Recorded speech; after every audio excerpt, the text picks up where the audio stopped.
तो दोस्तों आज की मूवी की शुरुआत होती है चैंग नाम के एक बिजनेसमैन से, जो कि बचपन की गलतियां वाली दवाई बेचा करता था, लेकिन उसके पास कोई कस्टमर ही नहीं आता, जिसकी वजह से उसकी दुकान एकदम ठप पड़ी थी। और सिर्फ दुकान ही नहीं बल्कि उसके फादर भी ब्रेन ट्यूमर की वजह से ठप पड़ने ही वाले थे। साथ ही चैंग का डिवोर्स भी हो गया, जिस शादी से उसके पास एक बच्चा था। लेकिन अब उसकी एक्स वाइफ अपने नए हस्बैंड के साथ इनके बेटे को भी अब्रॉड में ले जाना चाह रही थी, जिसके लिए चैंग तैयार नहीं हुआ। इसलिए उसकी एक्स वाइफ ने एक लॉयर की हेल्प ली ताकि वो उनके बेटे को अब्रॉड ले जा सके, जिसके लिए उसने ये तक कह दिया कि ये आदमी तो बाप बनने के लायक भी नहीं है। तब ये सुनते ही चैंग को गुस्सा आया, जहां उसने अपनी एक्स वाइफ का भूत उतार दिया, जिसकी वजह से ही इन भाई सब को पुलिस स्टेशन में लाया गया। तो वहां उसका साला चाऊ, जो कि एक ऑफिसर था, वो चैंग पर चढ़ने लगा कि आइंदा मेरी बहन पर हाथ उठाया तो हाथ काट दूंगा। हालांकि चैंग तो डिवोर्स से पहले पता नहीं क्या क्या उठा चुका होगा। खैर, अब अगले दिन उसकी दुकान पर एक गेस्ट ली आया, जो कि चैंग के साथ एक एग्रीमेंट करना चाहता था। असल में ली ने चैंग को बताया कि हम इंडिया से कैंसर वाली मेडिसिन 2000 युआन में लेकर यहाँ चाइना में उसे 30,000 युआन में बेच सकते हैं। लेकिन इसमें दिक्कत ये थी कि इन्हें वो मेडिसिन इलीगली स्मगल करानी होगी। जो सुनते ही चैंग ने तो इस ऑफर को मना कर दिया, पर तब भी ली अपने कार्ड पर फोन नंबर छोड़कर यहाँ से चला गया। दूसरी तरफ नर्स ने देखा कि चैंग के फादर की लुप हो गई है, तो इसलिए उन्होंने उसे जल्दी से हॉस्पिटल में बुला लिया, जहाँ हमें पता चला कि उसके फादर का अब अर्जेंट में ही एक ऑपरेशन करना होगा, जिसके लिए ऑफ कोर्स काफी पैसे चाहिए होंगे। तब ये सुनकर चैंग को ली का ऑफर याद आया, इसलिए वो वापस अपनी शॉप पर पहुंचा, जहां उसने देखा कि उसकी शॉप को सील कर दिया गया है, क्योंकि उसने काफी महीनों से रेंट नहीं दिया था। तब ये देखकर वो एक खिड़की से दुकान में घुसा, जहां से वो कार्ड लेकर उसने ली से डायरेक्ट कांटेक्ट किया। तब ली ने उसे सारी कलेशबाजी समझा दी, जिसके बाद अगले ही दिन वो इंडिया के लिए निकल गया, जहां उसकी मुलाकात हमारे यहाँ शेर अली यानी इनके लिए मिस्टर खान से हुई, जिन्होंने एक ट्रांसलेटर के थ्रू अपनी बातचीत को आगे बढ़ाया। अब यहाँ इनका ये मामला सेट हुआ कि मिस्टर खान चैंग को तभी रेगुलरली दवाई देंगे अगर चैंग एक महीने में इनकी 100 बोतल बेच देगा। तब चैंग इस शर्त के लिए मान गया, जहाँ उसने मिस्टर खान से 100 बोतल लेकर इस शिप वाले को थोड़ी रिश्वत दे दी, ताकि ये इलीगली चाइना में दवाई पहुंचवा दे, जो कि शिप वाले ने कर भी दिया। तो ये देखकर ली काफी खुश हुआ। तब चैंग ने उसे मिस्टर खान से हुई 100 बोतल वाली डील भी बता दी, जो सुनकर ली भी इस दवाई को घर घर जाकर बेचने लगा। लेकिन इनके पहले दिन ये एक भी बोतल नहीं बेच पाए। तब ये दोनों सैड होकर नूडल्स खाने लगे। जिस बीच ली को याद आया कि वो एक बार डांसर को जानता है, जिसका बेटा कैंसर से पीड़ित है। तब इतना कहते ही ये दोनों उस बार डांसर शुई के पास पहुंचे, जिसे इन्होंने बार क्लोज होने के बाद रेस्टोरेंट में मिलने को ऑफर किया। तब काफी देर बाद शुई रेस्टोरेंट में आई, जहां वो अकेले नहीं बल्कि अपने साथ काफी ऐसे लोगों को लाई जो कैंसर से सफर कर रहे थे। तब उन्हें देखते ही चैंग बोला कि हम ये दवाई 20,000 युआन में बेचेंगे। लेकिन ये बेचारे इतने गरीब थे कि इतनी महंगी दवाई नहीं खरीद सकते, जो देखकर चैंग का भी हृदय परिवर्तन हुआ। तो वो इन्हें ये दवाई 5,000 युआन में देने के लिए मान गया, लेकिन उसके बदले में इन सबको इस दवाई के बेचने का सिस्टम बनाना होगा, जिस बात पर ये सभी लोग राजी हुए। अब कुछ ही दिन में चैंग ने वो 100 बोतल एक महीने से पहले ही बेच दी, जिसकी वजह से उसे मिस्टर खान से और बोतल्स मंगानी थी। लेकिन कैसे मंगाएगा, क्योंकि उसे तो इंग्लिश आती ही नहीं। तो इसलिए इन्होंने चर्च के पादरी की मदद लेने का फैसला किया, क्योंकि उन्हें इंग्लिश आती थी। लेकिन पादरी ऐसे इलीगल डील के लिए नहीं माना। तो इन्होंने उसे समझाया कि एट द एंड हम लोगों का भला ही कर रहे हैं। जो सुनकर पादरी मिस्टर खान से बात करने के लिए मान गया, और मानेगा भी क्यों नहीं, क्योंकि ये पादरी खुद कैंसर से सफर कर रहा था। खैर, अब उसी शाम ली दवाई वाली कार में अकेला था, तो तभी एक जेब कतरा उसकी कुछ दवाई चुराकर भाग गया। जो देखकर ली, जिसकी अकेले में तो लुप हो रही थी, तो वो चैंग के साथ मिलकर उस जेब कतरे के पीछे भागने लगा, जहां उसे पकड़कर इन्हें पता चला कि असल में जेब कतरा यानी हाउ कैंसर से सफर कर रहा है। और सिर्फ हाउ ही नहीं, बल्कि यहाँ और भी लोग थे जो कैंसर जैसी बीमारी से सफर कर रहे थे। जो देखकर चैंग ने वो दवाई वापस हाउ को दे दी। साथ ही उसने ऑफर किया कि अगर तुम दवाई बेचने में हमारा साथ दो तो हम तुम्हें फ्री में कैंसर दवाई दे देंगे। जो सुनकर हाउ चैंग के साथ मिलकर काम करने के लिए मान गया, जिसकी वजह से कुछ ही दिन में इन्होंने मोटा प्रॉफिट कमाकर अपनी दुकान वापस ले ली। साथ ही उसने अपने डैड के ऑपरेशन की फीस भी भर दी, जिसके बाद पादरी ने मिस्टर खान से अनलिमिटेड दवाई की सप्लाई चालू कराई, क्योंकि अब ये चाइना में दबा के कैंसर की दवाई बेचकर मोटा प्रॉफिट छाप रहे थे। लेकिन वही है दोस्तों, किसी का प्रॉफिट होता है तो दूसरे का लॉस हो रहा होता है।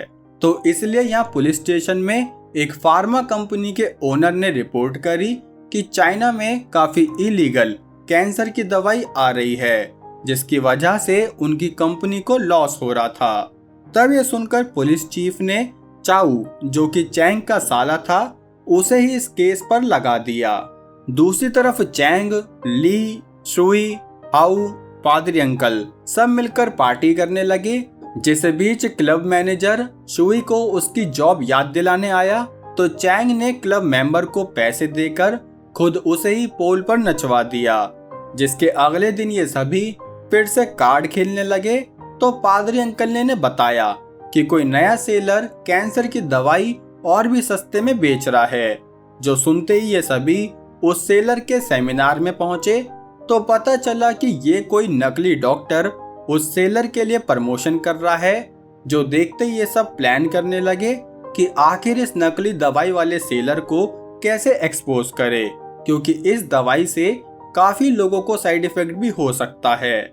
लेकिन ये नहीं जानते थे कि पादरी अंकल ने इनसे पहले ही यहाँ दंगा शुरू कर दिया, जिसकी वजह से सभी लोगों को फेक दवाई की बात पता चलते ही वो यहाँ दंगा फसाद करने लगे, जिसमें कि इन पांचों को पुलिस ने अरेस्ट कर लिया। लेकिन फिर वही 300 शब्दों का पैराग्राफ लिखवाकर इन्हें छोड़ भी दिया गया। जिसके बाद ली चैंग को अपने घर पर ले गया, जहां में पता चला कि उसका एक छोटा बेटा और एक बीवी भी है। अब चैंग अपना डिनर करके वापस शॉप पर पहुंचा, जहां रात को एक जैंग नाम का बिजनेसमैन आया, जो बोला कि मैं तुम्हारा बिजनेस 2 मिलियन युआन में खरीदना चाहता हूं। जिस पर चैंग उसे कुछ कहता कि तभी जैंग ने उसे अपना फोन नंबर दे दिया कि अगर तुमने मेरा ऑफर ठुकराया तो मैं पुलिस को तुम्हारी इलीगल स्मगलिंग के बारे में बता दूंगा। जो सुनकर चैंग थोड़ा सोच में पड़ गया।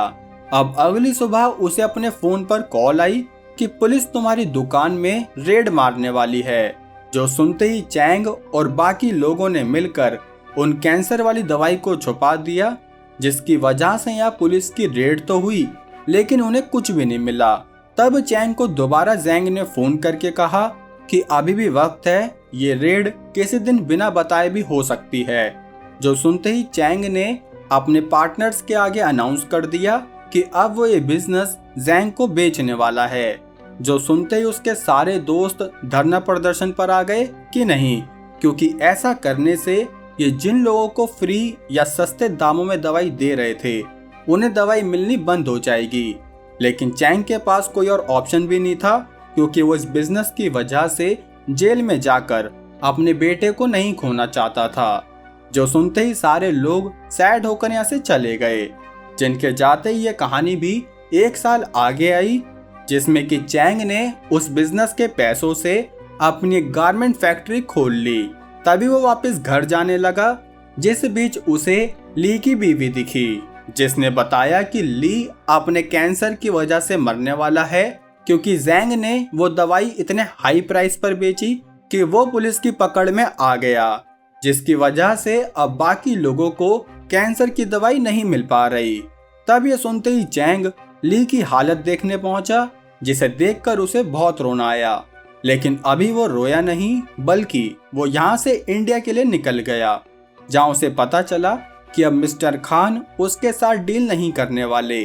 इसलिए वो इंडिया से महंगे में दवाई लेकर वापस चाइना आया, लेकिन उसके आने में काफी देर हो गई क्योंकि अब ली भैया के नूडल्स बढ़ चुके थे।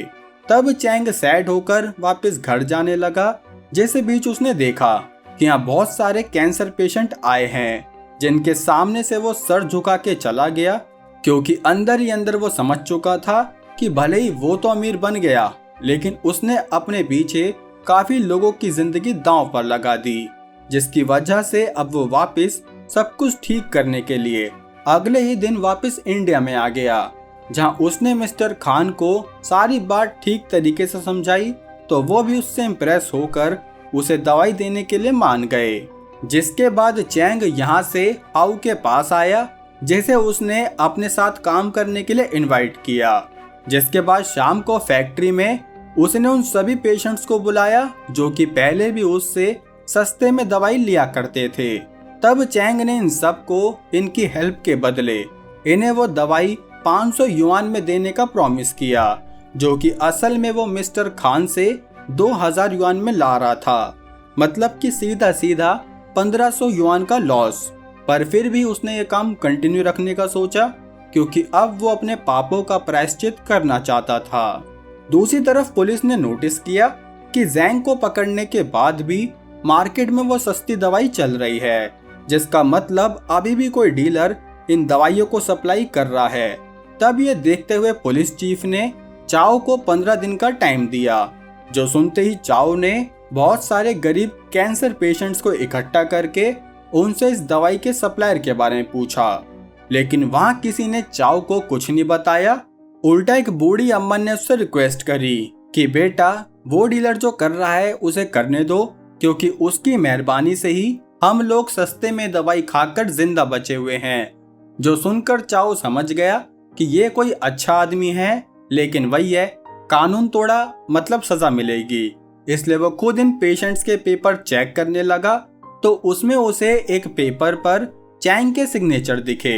इसलिए वो अगली सुबह उससे मिलने आया तो वहाँ चाओ को उस पर शक तो हुआ, लेकिन फिर चैंग ने सारी बात संभाल ली, जिसकी वजह से चाओ का शक अभी के लिए उस पर से हट गया। अब कुछ देर बाद चैंग उन दवाइयों को लेने पोर्ट पर जाने लगा, जहां उसने देखा कि हाउ तो टकला हो गया है, जो देखकर वो हंसने वाला था, लेकिन फिर वो चुपचाप पोर्ट पर पहुंच गया, जहां जब ये वो इलीगल दवाई उठा रहे थे तो तभी हाउ ने देखा कि यहाँ पोर्ट पर पुलिस की रेड पड़ने वाली है, जो देखकर वो समझ गया कि चैंग फंस जाएगा।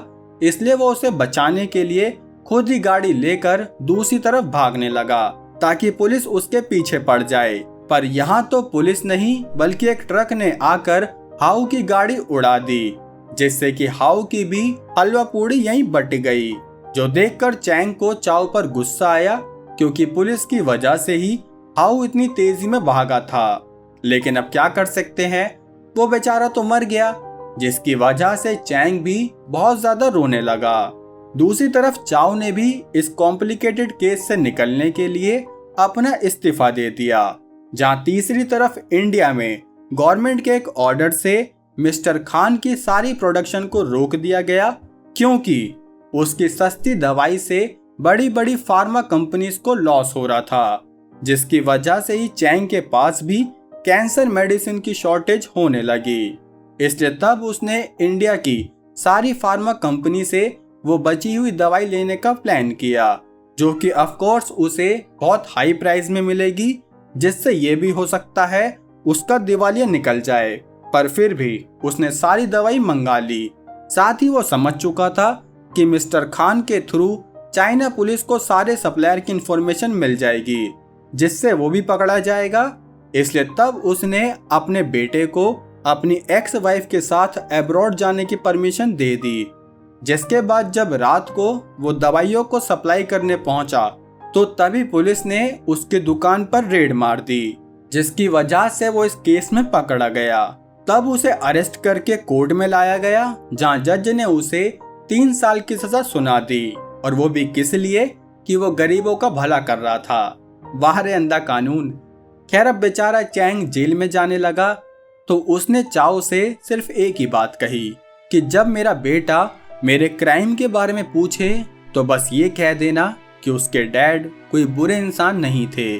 जिसके बाद चैंग जेल की तरफ चल दिया तो वो सभी लोग जिन्हें उसने सस्ती दवाई दी थी वो उसको लास्ट टाइम शुक्रिया करने आ गए, क्योंकि असल में उनके लिए चैंग ही उनका हीरो था। और इसी सैड एंडिंग के साथ ये मूवी यहीं एंड होती है दोस्तों। अब मुझे पता है ऐसी मूवी देखकर सभी लोगों के मन में बहुत सारे विचार आते हैं, तो वो आप कमेंट्स में बता सकते हैं। बाकी वीडियो अच्छी लगी हो दोस्तों तो लाइक सब्सक्राइब भी कर सकते हो। बाकी इसी के साथ अब हम मिलेंगे हमारी अगली वीडियो में, तब तक के लिए जय हिंद।